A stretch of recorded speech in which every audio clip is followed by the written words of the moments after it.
Well, what is going on YouTube? Welcome back to A Therapeutic Edge. Hey guys, before we go any further, please subscribe. I would love to have you here on a regular basis. I would very much appreciate it.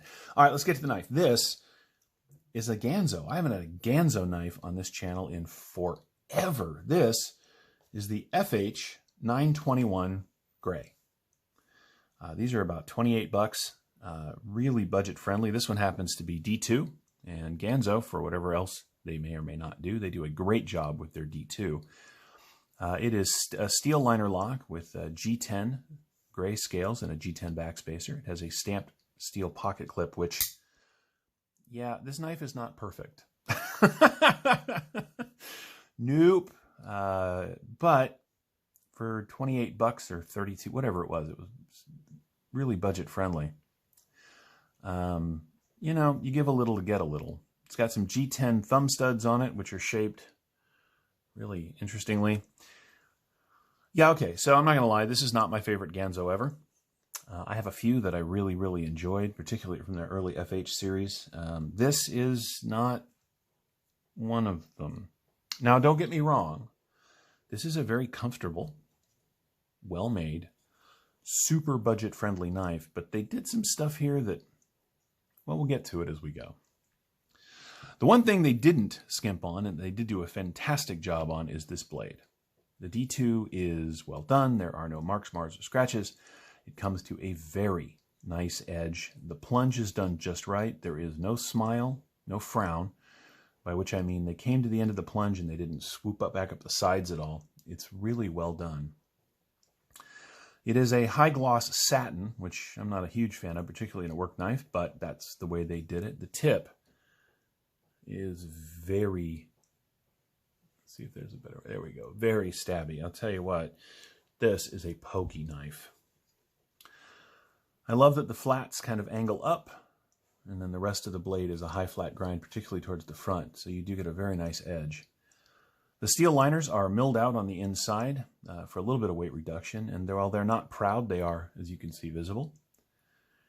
The G10 Backspacer looks really nice. It has a plate on this side because you can swap this pocket clip from side to side, which makes it a little more lefty friendly, which is nice. G10 is milled, give you a little bit of grip. The pocket clip is junk. It is. It's just stamped steel. It's very tight. It does not have enough ramp at this end. This is the first pocket clip on a Ganzo I haven't liked. What are you going to do? Now, deployment for this thing. There is a fairly pokey flipper tab, as you can see. It has some nice jimping on it, which of course works every time. Ganzos don't fail. This one is no exception. The action is pretty good. This one's a little gritty.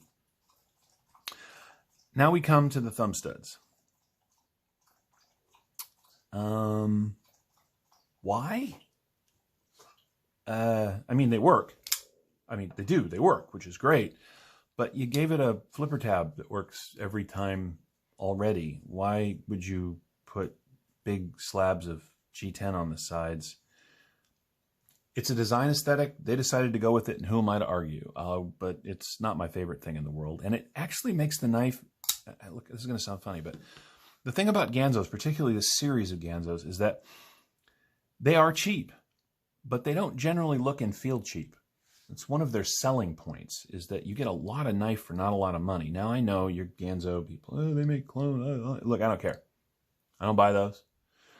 But it's important for those of you that are making that complaint to remember that there are people out there that have a very, very limited budget.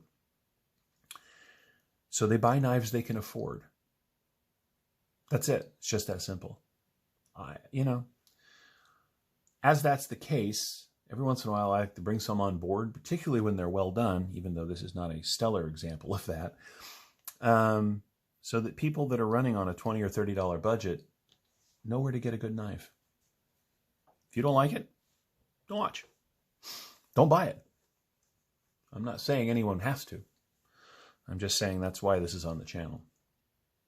It has a lanyard space in the back, which is very well done. It's out of the way. Again, this pocket clip. Anyway, this is seriously not my favorite Ganzo, but it does have all of the features of a traditional Ganzo, by which I mean it is well made. There are no fit and finish problems. The blade is dead centered. They still make a good knife. Let's get the measurements out of the way.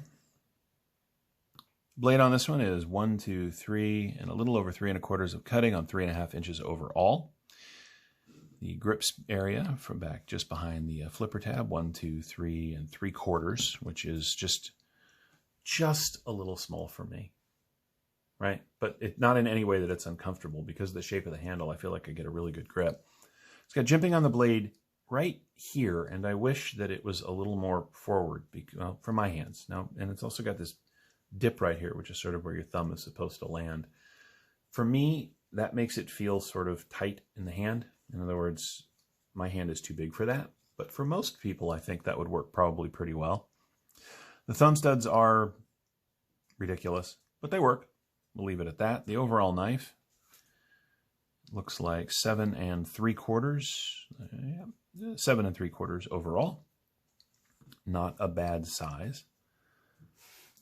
Blade stock on this thing, I'm going to say it's 4 millimeters of D2.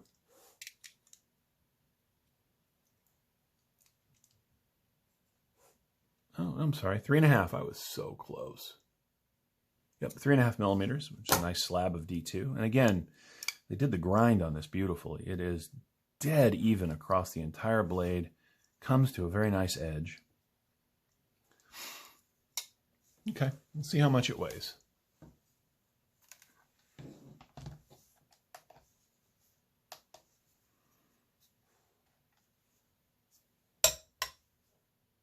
Four ounces. Well, that's the steel liners. So here's the thing in the end. If you love this look, go for it. However, there are better Ganzos. The FH11, the FH21, FH61, FH41, all fantastic pocket knives at a super reasonable price. The FH921 here is, yeah, not Ganzo's best work. So we're just going to go ahead and leave it at that. On the other hand, if you want a great cutter, you cannot go wrong with this particular one. But look, I mean, these giant thumb studs are in the cutting path all the way up to here. It just makes no sense. Yeah, this is a no from me, guys. Not because it's Ganzo, but just because there are some design choices here that make this not a particularly great cutter. And if you're going to spend, you know, your hard-earned precious dollars on a knife, and your budget is the $20 to $40 range, it needs to work really effectively. And because of the pocket clip, which is atrocious, and these thumb studs, which are enormous and in the way of the cutting path for a third of the blade, I'm going to have to say that the FH921 is not something I would recommend at all. And that is where we're going to end this. You know, kind of don't. There are better ones. In fact, there's one coming up. I have 2 Ganzos for the first time in a long time. And we're going to leave it there. Thank you so much for watching. If you have any questions, feel free to ask down in the comments below. Thank you. We'll see you next time.